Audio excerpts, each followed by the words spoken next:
Hello hi అండి, అందరికీ నమస్కారం. Welcome to our channel. అందరూ ఎలా ఉన్నారండి? నేను కూడా బాగున్నాను. మీరందరూ బాగుండాలని మనసారా అయితే కోరుకుంటున్నానండి. మస్కట్లో ఈరోజు వచ్చి నేనైతే మునగాకేసి పప్పు అయితే వండుకున్నానండి. ఇలాంటి హెల్తీ రెసిపీస్ అయితే అప్పుడప్పుడు వండుకొని తినాలి కదండి. మళ్ళీ ఇండియాకి వచ్చేంత వరకు ఇలాంటి మనకు వెజిటేబుల్స్ ఆకుకూరలు అస్సలు దొరకవండి. దొరికితే మాత్రం అస్సలు వదలకూడదు, వండుకొని తినాలి. మన ఆరోగ్యానికి ఎంతో ఉపయోగపడే తిండి అయితే మనం తప్పకుండా అప్పుడప్పుడు తింటూ ఉండాలి. కాబట్టి ఈ మునగాకు రెసిపీస్ అంటే నాకు చాలా చాలా ఇష్టం అండి. అందుకే నేను ఈరోజైతే పప్పులో వేసి వండుకుంటున్నాను. ఇక్కడ ఎర్రకంది పప్పును తీసుకున్నానండి. వీటిని 2-3 సార్లు శుభ్రంగా కడిగి అందులోకి కావాల్సిన టమోటా, పచ్చిమిర్చి, ఆనియన్, పసుపు, ఉప్పు అన్నిటినీ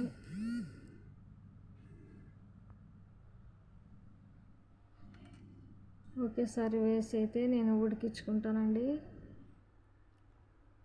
ఇక్కడ మునగాకు చూడండి ఫ్రెండ్స్, ఎంత ఫ్రెష్గా ఉందో. నాకు వేరే వాళ్ళైతే బెంగాలీ ఆవిడైతే తెచ్చిచ్చిందండి.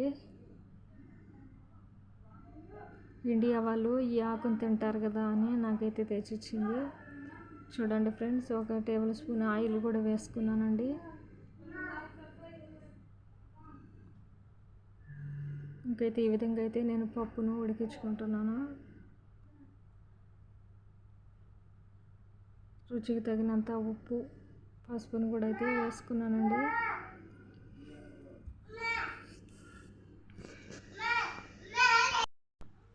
పక్కనైతే ఇంట్లో వాళ్ళు మాట్లాడుతున్నారండి, డిస్టర్బెన్స్గా ఉంది. అందుకే కొద్దిసేపు ఆగి మళ్ళీ అయితే వాయిస్ ఓవర్ ఇస్తున్నాను. పప్పు అంతా ఈ విధంగా అయితే మెత్తగా ఉడికిపోయిందండి. పప్పును మ్యాష్ చేసుకోవడానికి పప్పు గుత్తి అలాంటివి ఏమి ఇక్కడ ఉండవు కదండి. అందుకే గరిటెతో నేను అలా మ్యాష్ చేసుకుంటాను. ఇప్పుడు చింతపండు గుజ్జును అయితే వేసుకుంటున్నానండి.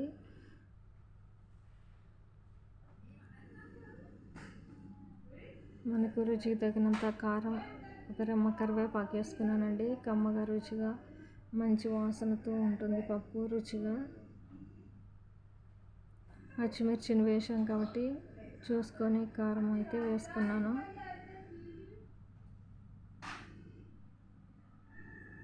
ఇలా పప్పులో ఏదైనా ఆకుకూర వేసి వండుకోవడం అంటే నాకు చాలా చాలా ఇష్టం అండి. ఇంటి దగ్గర అయితే ఇండియాలో నేను గోంగూర కానీ మెంతికూర కానీ తప్పకుండా వేసి అయితే నేను పప్పు వండుకునేదాన్ని. ఇక్కడ అలాంటి ఆకుకూరలు ఏమి దొరకవండి. అందుకే దొరికిన ఆకుతోనే మనం అడ్జస్ట్ అయ్యి వండుకొని తినాలి.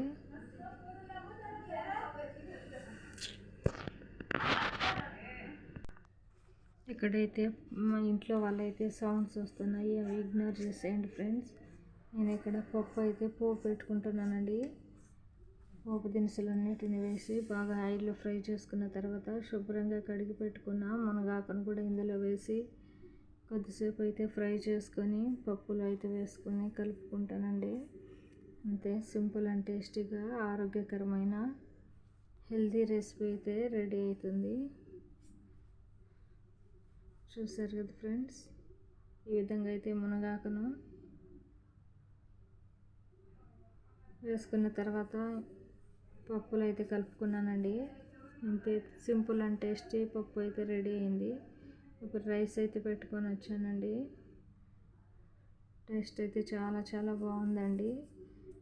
నా వీడియోస్ని చాలామంది సబ్స్క్రైబ్ చేయకుండా చూస్తున్నారండి. ప్లీజ్ అండి, తప్పకుండా నా ఛానల్ని లైక్ అండ్ సబ్స్క్రైబ్ చేసి సపోర్ట్ చేయాలని కోరుకుంటున్నానండి. ఇక్కడ వీడియో చేయడానికైతే చాలా ఇబ్బందిగానే ఉంటుంది. నాకు ముందు ఇంటి దగ్గరే ఛానల్ ఉంది కాబట్టి నేను వదలలేక ఈ విధంగా వీడియోస్ అయితే చేస్తున్నాను. తప్పకుండా నా ఛానల్ని సపోర్ట్ చేస్తారని కోరుకుంటున్నానండి. ముందుగా సబ్స్క్రైబ్ చేసిన ప్రతి ఒక్కరికి పేరు పేరున థ్యాంక్ యూ అండి. థ్యాంక్ యూ సో మచ్ అండి. ఓకేనండి, ఉంటాను. మరొక మంచి రెసిపీతో మళ్ళీ కలుసుకుందాం. అంతవరకు సెలవు. నమస్తే. Okay, bye.